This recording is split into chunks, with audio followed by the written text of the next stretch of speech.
This photograph was taken approximately 1926, and it shows a side view of a Daimler wireless patrol car.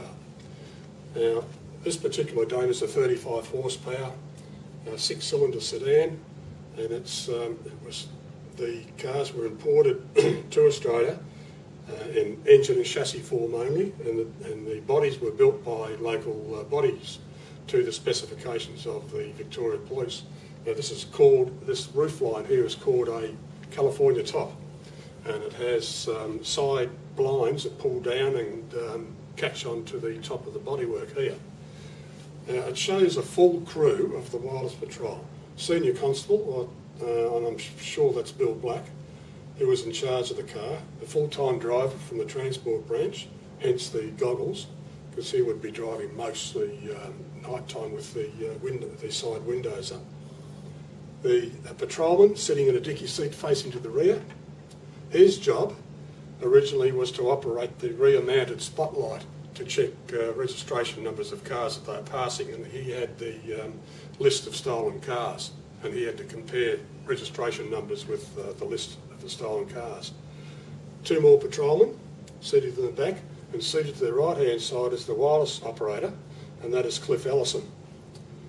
Now, you'll see the wireless here is a receiver on the bottom with a transmitter on the top, and you can just see the wireless keys here, operated by Morse.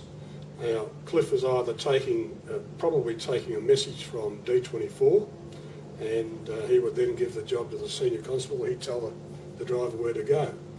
Now, further equipment here, you'll see the wire coming down from the roof to the wireless.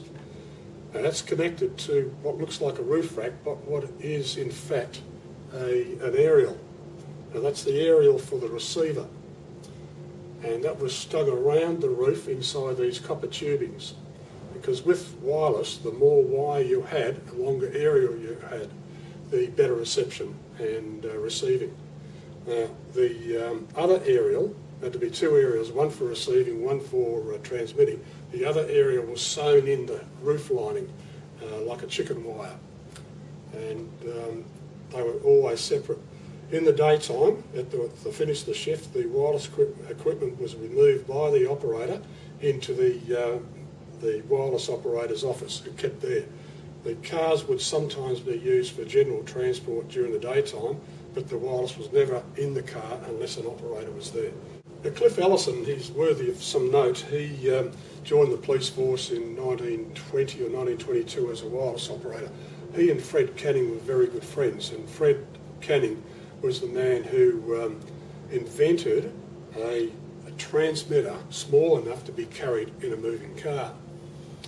Cliff did a lot of work with Fred on the development of this wireless equipment, and he was originally a wireless operator on ships. He came from England to Australia, and before he came to Australia, he was asked by the Victoria Police to make inquiries with the London Metropolitan Police Force about their wireless communication, but he found that they lacked any mobility. And Cliff joined the police force as a wireless operator.